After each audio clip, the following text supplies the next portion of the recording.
We're now joined in the studio by People Before Profits TD Paul Murphy. Paul, your thinking is on Wednesday, but before we talk about all of that, as you are a TD for Dublin South West, I'm sure you have some thoughts about those dreadful events in Tallaght overnight.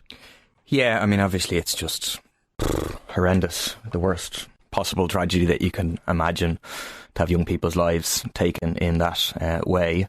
So, you know, it's unspeakable in terms of the impact it would have in terms of the family and the wider community. So just my full thoughts and solidarity are with the family and the community. No doubt if we have any updates across the afternoon, as I said, we'll bring them to you on our bulletins here on Newstalk.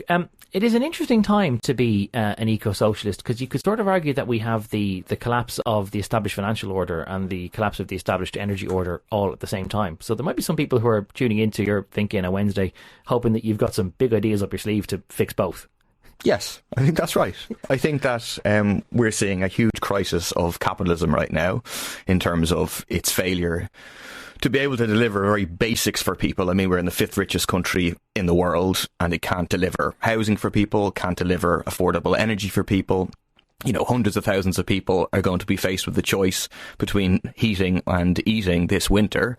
And simultaneously, it is driving us into an absolute ecological disaster, both in terms of climate change and in terms of the biodiversity crisis. I mean, and that's not some far distant future thing now. That's right here and now.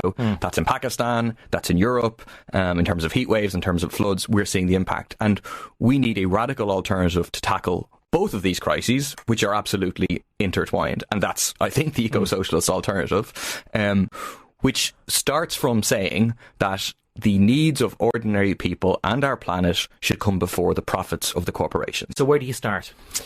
You start by saying, I would say in terms of energy prices in this country, that it is not acceptable for the big corporations to charge whatever they like and to maximise their profits and to have profits increasing. Profits of oil and gas companies trebling, quadrupling compared to last year. Profits of electricity companies in this country significantly increasing. Profits of food companies significantly increasing. Institutional investors increasing what they're taking in. And so immediately what we need to have is price controls. We reject the idea... A price cap on energy, for example. A price cap on energy. And this is something, I mean, the government doesn't like to talk about the fact that they have the power to do it, because they definitely don't want to do it. They don't want to interfere with the market. You think they have that power already? Correct. Under the Consumer Protection Act, they need to do 2 strokes of a pen, 2 ministerial orders. One, to declare an emergency, which there's definitely an emergency in the supply of electricity, of gas, of fuel. And secondly, then to set maximum prices in those areas. If the government won't do that, we have done it for them. We've written a bill, which will be moving in this Dáil term, which sets out the maximum anyone can charge for electricity is 25 cent per unit, for gas 8 cent per unit, for petrol and diesel 1.75 per litre, for kerosene €1 per litre. That it can be done. They don't need to wait for our legislation, but if they won't use their power, we're going to do it. It can be done legally, but I suppose the question is, can it be done commercially? Because, for example, we've already seen in the UK where they've tried to introduce price caps to try and make sure that energy companies weren't charging above and beyond what the regulator thought was a reasonable amount. And what we've had over time is that the raw price of energy and electricity production has gone up. Then a lot of companies are unable to meet that they simply cannot operate at any kind of a profit, nor can they sustain the losses of providing energy within those caps. So the cap has to be raised and raised and raised again, because energy providers are literally going out of business in Britain at those rates. Well, so why wouldn't the same thing happen here? Well, one is, it can be done. It is being done within the European Union right now. Malta, Spain, France, Portugal all have introduced price caps to bring down electricity prices substantially. So it can be done. Secondly, we know right now that these companies are making substantial profits. So the first thing that the price caps would do is eat into those profits, reduce those super profits that they're making at the moment. If it comes to a point that it is a choice between companies being profitable and people being able to afford enough energy to heat their homes and have their lights on this winter, well, then we in People Before Profit are certainly very clear about which choice we make.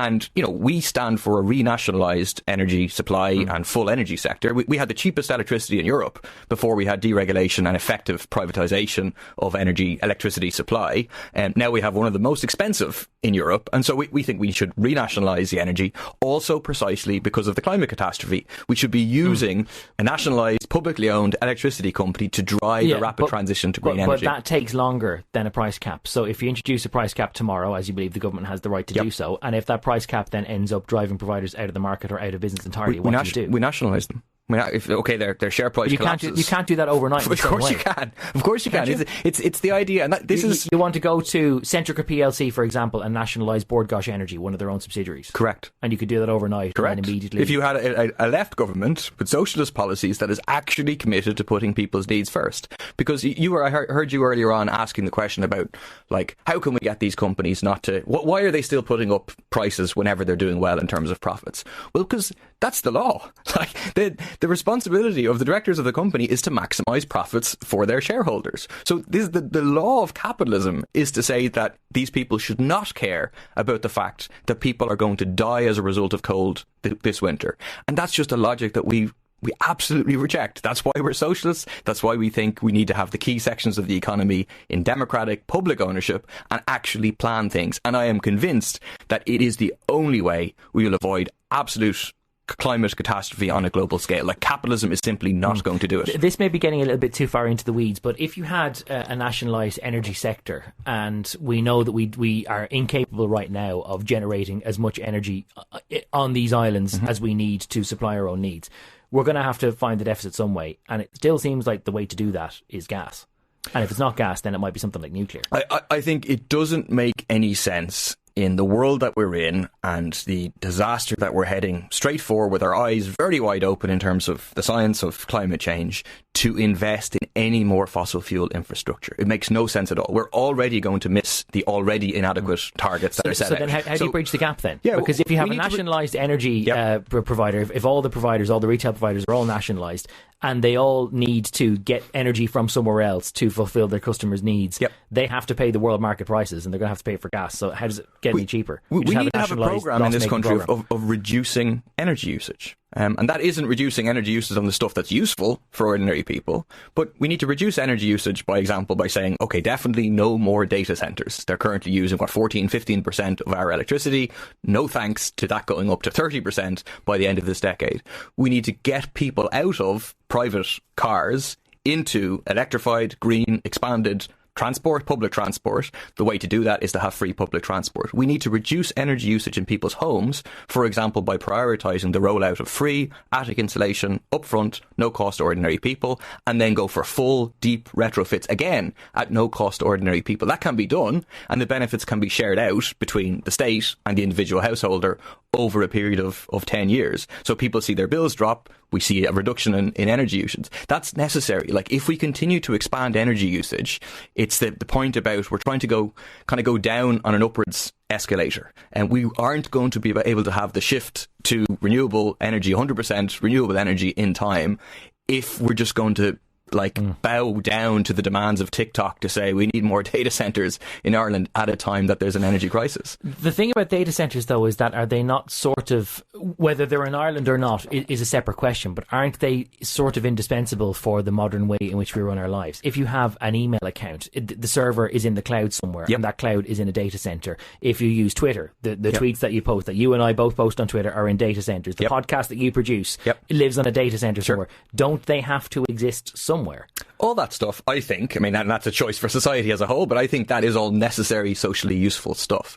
But the problem is that a large amount of what is happening in the data centres is not socially useful. So the thing that uses the most energy in the data centres is not just the storage of the energy, it's running algorithms on the data that is already in there to target you with an ad for something that you never realised you wanted from Wish or whatever. And I think that's the discussion we need to have, is why are we allowing these huge, very powerful tech corporations to decide they're going to spend all this energy that society needs on these things that are not socially useful? So I think, again, we should have these social media giants in public ownership, and let's have a discussion on not having this targeting of people with unnecessary advertising, the amount of energy spent on advertising. In this city, for example, it's estimated those big electric billboards that you see around the place that are linked to the Dublin Bike scheme, we're spending more energy on those ads than we're saving through the Dublin Bike scheme. So we need to have a discussion in society about what are we prioritising, and I would prioritise decent jobs for people, decent warm homes for people, public transport for people, and so on. Can I talk to you about the recent controversy around TDs who are landlords and their full compliance with the either the disclosures regulations or indeed the registration with the RTB? You've been at the forefront of complaining about the conduct of some government TDs and making complaints to SIPO about non-compliance with the disclosures rules. I'm pretty sure that the punishment under SIPO for not complying with the disclosures rules is that they make you go back and comply. So if a TD has already come clean and admitted that they should have disclosed something and they've gone back to try and make corrections, then what's the point of a complaint?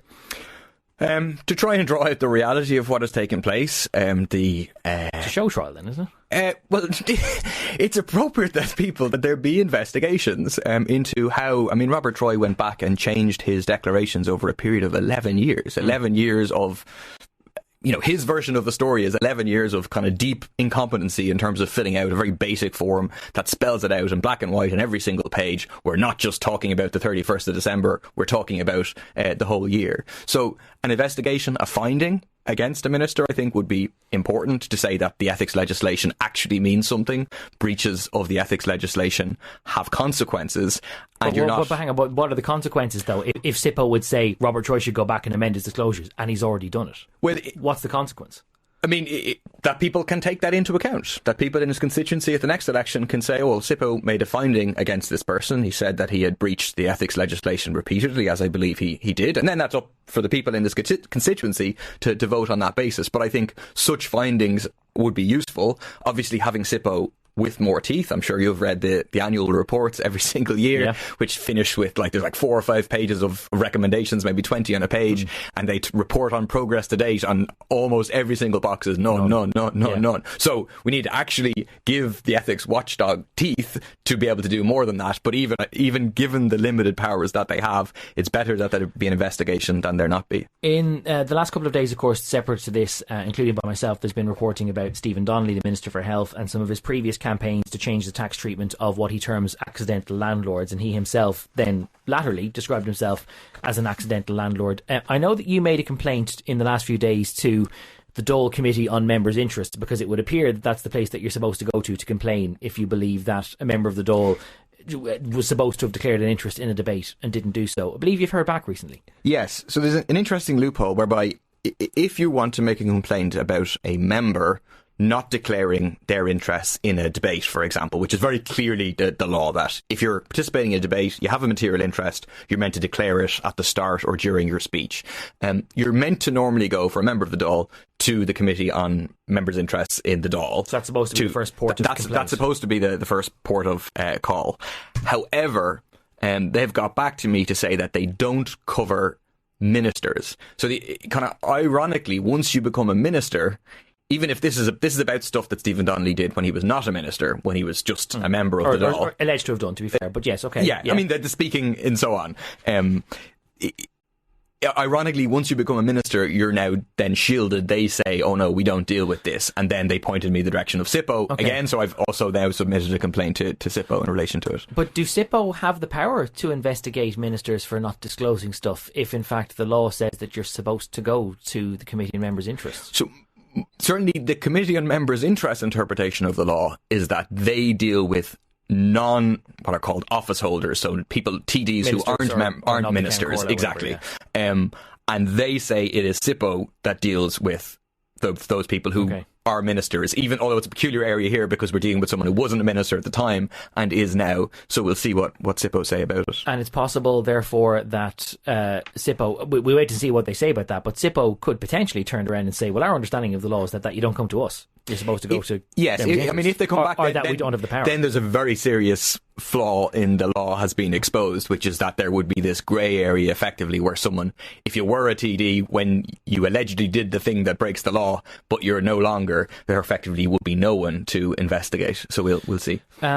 If it were, just as a separate note, and a final question on this because I have to let you go, do you believe that Stephen Donnelly, when advocating for tax changes for accidental landlords, even if, as it turns out, those changes would not have materially affected him himself, Do you think that he was required to state on the Dáil record that he was in fact a landlord, given that his annual disclosure since 2011 has always disclosed that he owned a couple of other properties? Yes, I mean the law is very, very clear on this. To quote, a member who proposes to speak or vote in proceedings to which this section applies and who has actual knowledge that he or she is a connected person has a material interest in the subject matter of the proceedings shall, if he or she proposed to speak in the proceedings, make a declaration of the fact aforesaid in the proceedings before or during his or her speech. Okay. So, but if he's proposing an amendment which doesn't benefit him specifically, if he is saying that people who fulfil these criteria should get a tax cut and I don't, then should he still disclose so potentially he gets out on a technicality on those, but on some occasions where he spoke, so in some occasions he spoke about being an accidental landlord, and that was defined as someone who lived in a place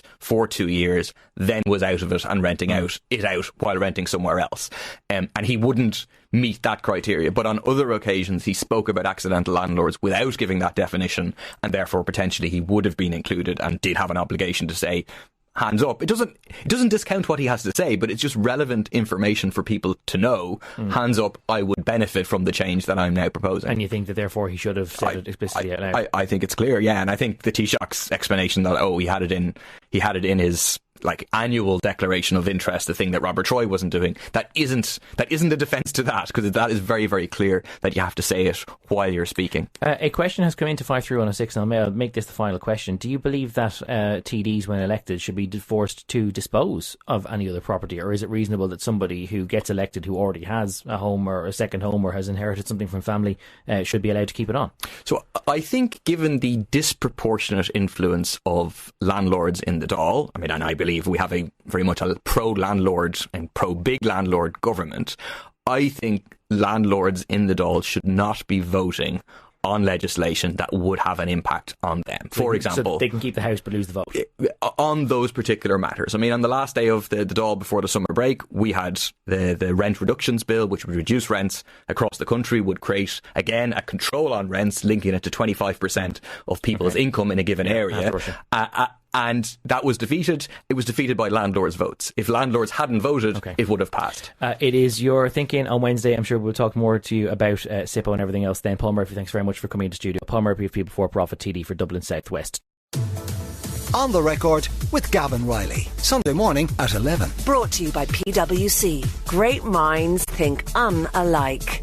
Different skill sets, diverse opinions. It all adds up to the new equation. On Newstalk.